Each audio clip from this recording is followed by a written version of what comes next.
Here's what I came home to tonight. There's a cement truck that I didn't order, buried to its axles in sand in the front of right by our house, about 2/10 of a mile from the highway. And the guy relied on his GPS, and his GPS was wrong by about a half a mile. So he pulls up our driveway and figures out he's at the wrong place. So he tries to turn around, and the area he tried to turn around is in sand.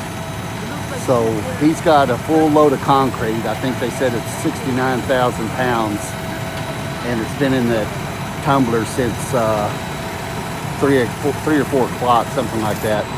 And there's no way I had any equipment that could pull him out. My backhoe wouldn't even touch something like this.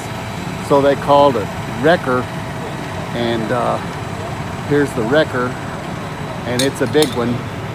And I met him up at the highway to let him know that he had to back all the way down the driveway in order to get to this place, or we'd have a concrete truck stuck and a wrecker stuck. So anyway, here's the circus is fixing to begin.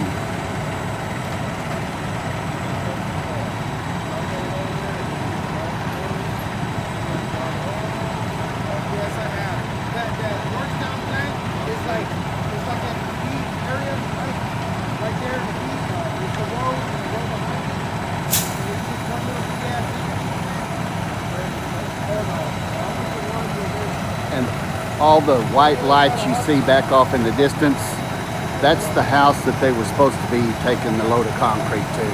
That's our new next door neighbors that I'm really happy that they built so close to my property line.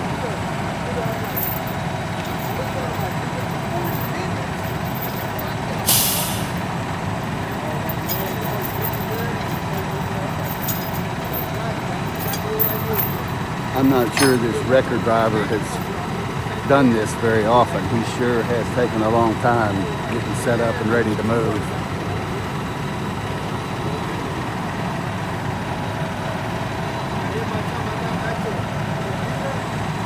Pulling out some leveling jacks. The thing is right there at the edge of the pavement is our water line, and so I don't know, right now there's no water bubbling up, but this is so sandy that we've lost water for a week, and it just went straight down, and we never knew we had a water leak. So I'm going to be watching this pretty close, and the concrete company said that they would pay for any damages if there is any. They kind of tore up the field some, but that's no big concern. I just don't want to have a broken water line and a $150 water bill.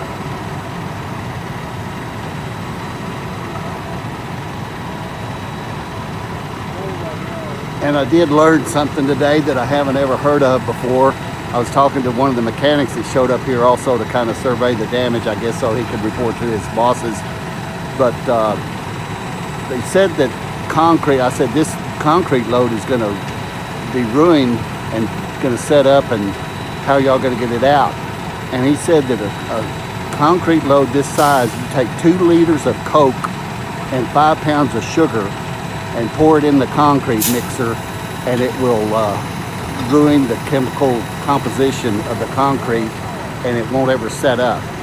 So I was listening to the driver a minute ago, and he was asking the mechanic about, do you have any Cokes and sugar? And they said no, they'd stop in on their way to Lockhart when they leave here and grab some Coke and sugar and pour it in the tank. He's already added about 60 gallons of water to try to keep it liquefied.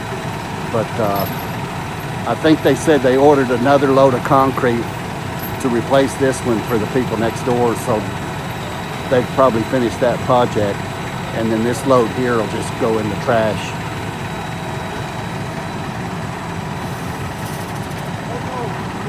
So if you ever have some concrete that you don't want set up, then 2 liters of Coke and 5 pounds of sugar will do the trick.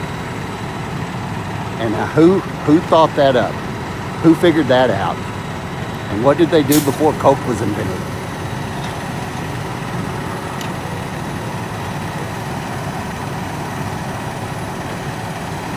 right, let's see. I think he's fixing to get going. He's already got the chains hooked up underneath it. So it's just a matter of tying onto it and see if they can pull it out. They're going to have to pull it out at kind of a weird angle unless he's going to lift up the front of the truck. I really don't know what their plans are at this point, but the wheels are straight and there's not enough room to pull it out straight, so they've got probably about a 45-degree angle that they're trying to pull it out of.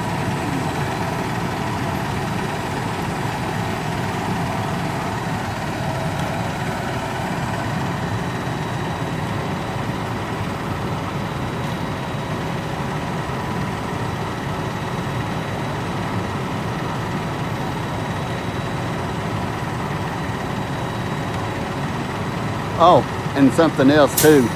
When we finally figured out what was going on, and I knew that the tow truck would probably get stuck if he didn't back down the driveway. So I pulled up, I got in my pickup and pulled up to the front of the driveway and turned on my emergency flashers. And 30 minutes later, my battery's dead.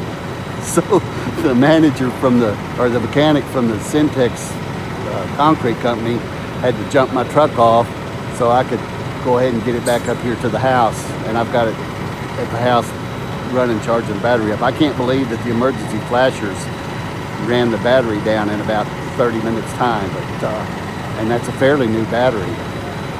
So anyway, I'll have to take a look into that and see what's going on.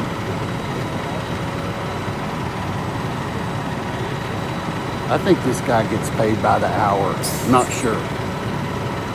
Or maybe by the minute.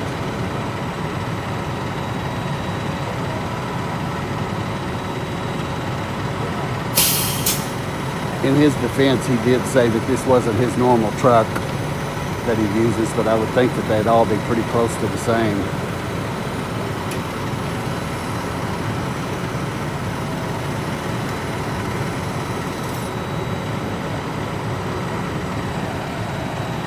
I'm gonna go pop some popcorn if he doesn't get busy pretty quick.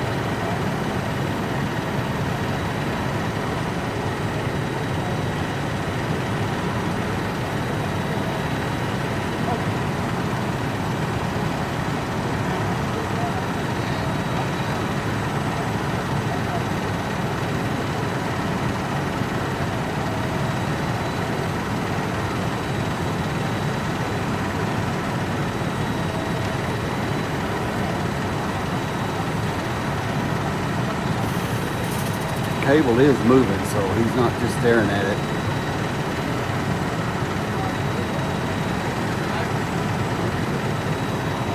Need a driver? Driver? Need a driver.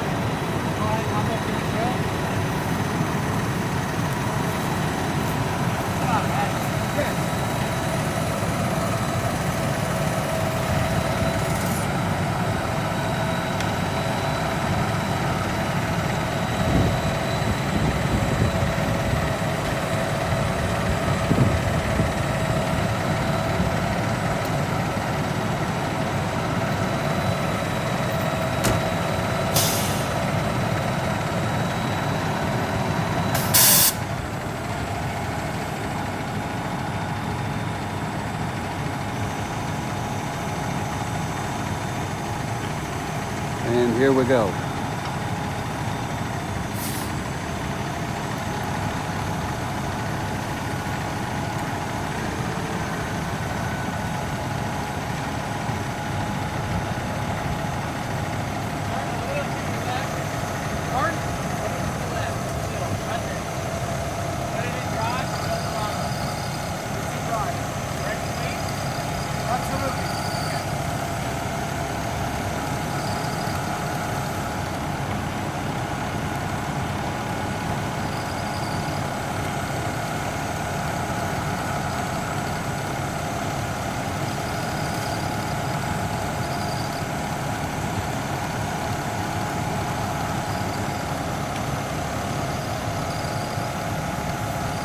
I'm going to step back just in case that cable does something weird.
The wrecker is just scooting down the pavement. Now we got another problem. I'm probably going to have to just lift up on it some, but I saw the wrecker just sliding down the pavement.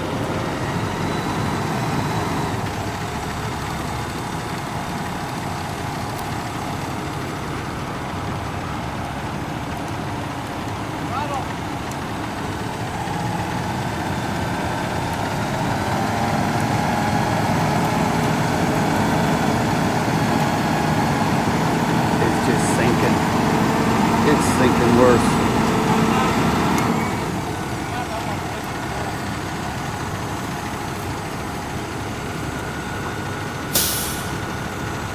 Alright, looks like they're going to have to try something different. I'm going to stop the video for right now, and I'll come back to it in just a second.